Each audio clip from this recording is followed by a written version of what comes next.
Lalaki arestado matapos mang-hostage ng isang babae sa isang kainan sa Pasay.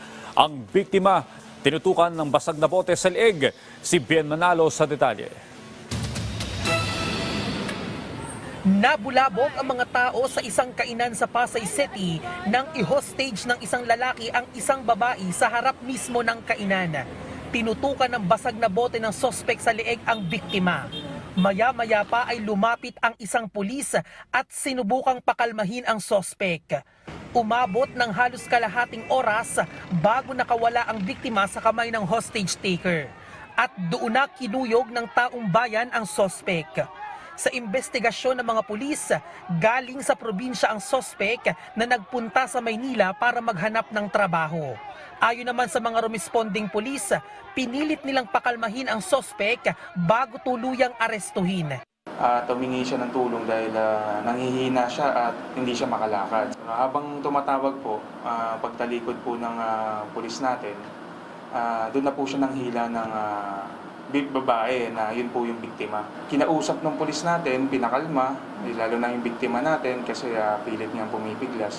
Ang biktima na isang call center agent ay nag-aabang lang noon ng masasakyan pauwi ng Cavite nang mangyari ang pang-hostage. Yun na, bigla na lang niya ako hinablot. Tapos narinig ko na lang yung pagbasa niya ng bote. Saka niya tinutok sa leg ko.